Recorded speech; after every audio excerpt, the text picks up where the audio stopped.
C'est là que se tourne une nouvelle émission de la télévision privée russe NTV, Koukli, les marionnettes, petite sœur des Guignols de l'info. Mais à quelques minutes du tournage, c'est la consternation. Les personnages principaux ont disparu, volés dans un placard la nuit dernière. L'objet du larcin, les marionnettes de Tchernomyrdine, le Premier ministre, de Yérin, le ministre de l'Intérieur, ou de Kisselov, l'animateur télé-vedette, coûtent chacune 30 000 francs. Pour certains, c'est un simple délit. Si cela avait un but politique, je pense qu'on aurait choisi des moyens plus simples pour nous interdire de diffuser cette émission. La prochaine émission, inspirée du livre de Lermontov, Héros de notre temps, doit évoquer la guerre du Caucase, une parodie rattrapée par les réalités contemporaines. Je pense que ça pourrait avoir une certaine influence, mais surtout la désacralisation du pouvoir, c'est très important. Parce que ce ne sont pas des tsars, ce ne sont pas des boyards, mais ce sont des hommes politiques comme les autres. Les ateliers travaillent à refaire les poupées manquantes. La télévision russe, longtemps privée d'émissions satiriques, ne sait encore sur quel pied danser entre le rire et les larmes. La marionnette de Boris Yeltsin, elle, n'a pas été subtilisée. Elle apparaîtra pour la première fois à l'écran, du moins si les ciseaux de la censure l'autorisent.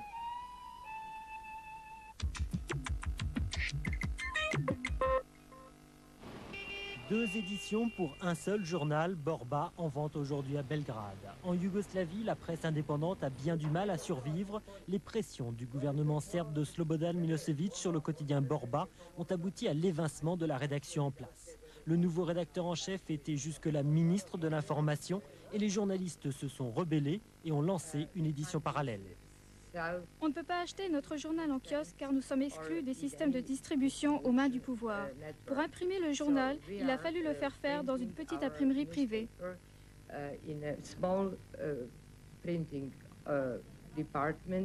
Dans les kiosques, on ne trouve plus que le Borba, version gouvernementale avec des informations de l'agence officielle Tanjug. En Serbie et au Monténégro, c'est toute la presse indépendante qui est menacée d'étouffement.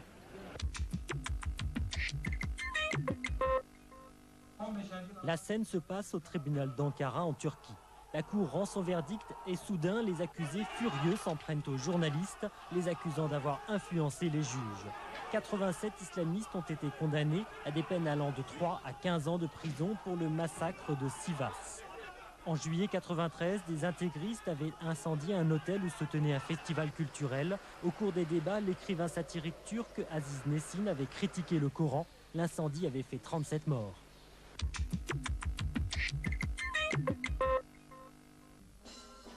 Le mur, décor de cette comédie musicale, actuellement jouée à Düsseldorf, intitulée comme il se doit Checkpoint Charlie. Checkpoint Charlie, c'était le symbole de la coupure de l'Allemagne, en plein Berlin, un point de passage entre l'Est et l'Ouest. Aujourd'hui, c'est en chansons et en sketch que sont mises en scène ces années-là, d'août 61, construction du mur, à novembre 89. RFA, RDA, deux mondes, résultat, l'Allemagne est tiraillée.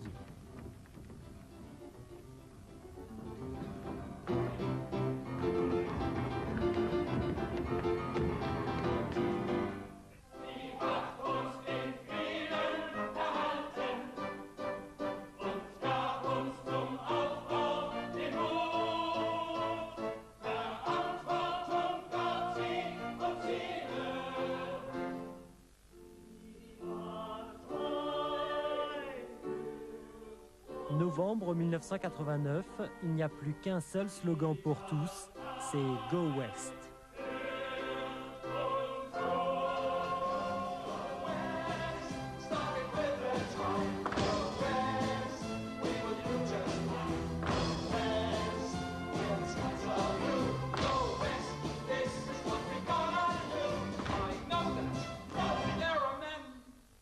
Un bel élan stoppé net, le rêve n'a pas tenu face aux réalités, l'euphorie a laissé place au désenchantement, les Allemands ont la gueule de bois. Car dans les têtes, le mur est toujours là, la réunification reste à faire.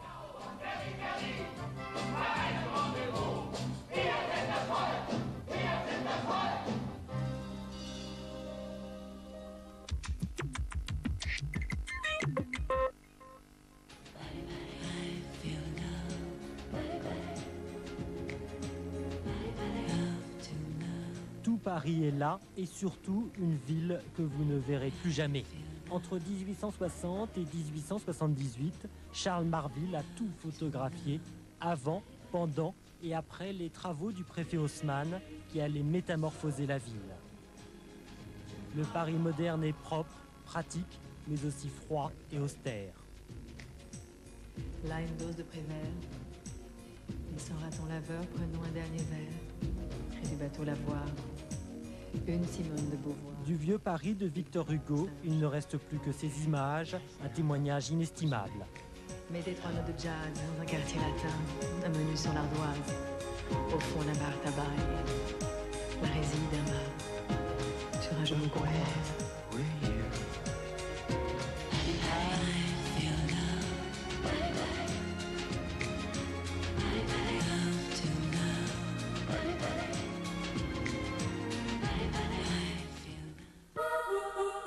Ce soir, 20h40, la partie. Quand Peter Sellers dévoile ses talents comiques, le tout Hollywood devient une cible de choix. Cocktail de gags et de maladresse, la partie s'annonce corsée. 22h15, Men's Night. Quand Paolo Conte ne se disperse pas dans les jingles publicitaires et que Randy Newman ne compose pas de musique de film, ils sont tous les deux dans Macadam. 23h15, le visiteur de la nuit. Lorsque Michael se réveille, le cauchemar ne fait que commencer. Maman! Où sont ses parents? Et d'abord, qui est cet étrange visiteur? Reprenons, 20h40, cinéma. 22h15, Paolo Conte et Randy Newman. 23h15, téléfilm. C'est ce soir sur Arte. Fnac et Arte, une rencontre qui fait des bulles. Ce soir, laissez-vous aérer.